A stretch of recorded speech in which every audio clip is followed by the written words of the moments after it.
ایک روز نبی کریم صلی اللہ تعالیٰ علیہ وآلہ وسلم کے ساتھ، یہ ہماری نئی سیریز ہے سیرت النبی صلی اللہ تعالیٰ علیہ وآلہ وسلم کے حوالے سے، اور ہم اس مقصد کے لیے اس کو اپلوڈ کر رہے ہیں تاکہ زیادہ سے زیادہ مسلمان اپنا محاسبہ کریں، اور جس طرح نبی کریم صلی اللہ علیہ وآلہ وسلم کا ایک روز گزارنے کا معمول تھا، اس معمول کو اختیار کریں۔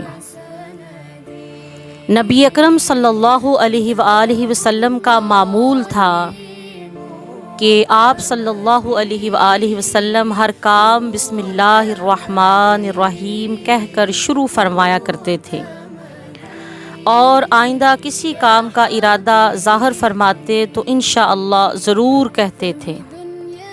ہمیں بھی چاہیے کہ اگر واقعی ہمیں حقیقت میں نبی کریم صلی اللہ علیہ وآلہ وسلم سے محبت ہے تو اس محبت کا ثبوت دیتے ہوئے آپ کی سنت پر باقاعدگی سے عمل کیا کریں تاکہ ہمارے ہر کام میں برکت ہو۔ نبی رحمت صلی اللہ علیہ وآلہ وسلم، نبی خاتم النبیین صلی اللہ علیہ وآلہ وسلم نصف شب کے قریب اپنے بستر مبارک سے اٹھتے اور دیگر دعاؤں کے علاوہ یہ دعا بھی پڑھا کرتے تھے: الحمدللہ الذی احیانا بعدما اماتنا والیہ النشور۔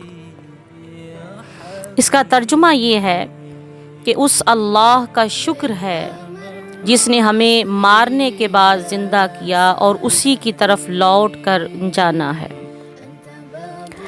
اس کے بعد رسول کریم صلی اللہ علیہ وآلہ وسلم نبی معظم، آپ بیت الخلاء جانے کے لیے جوتا پہنتے، سر ڈھانکتے اور بایاں پاؤں داخل ہونے سے پہلے انگوٹھی اتار لیتے اور یہ دعا پڑھا کرتے تھے: اللہم انی اعوذ بک من الخبث والخبائث۔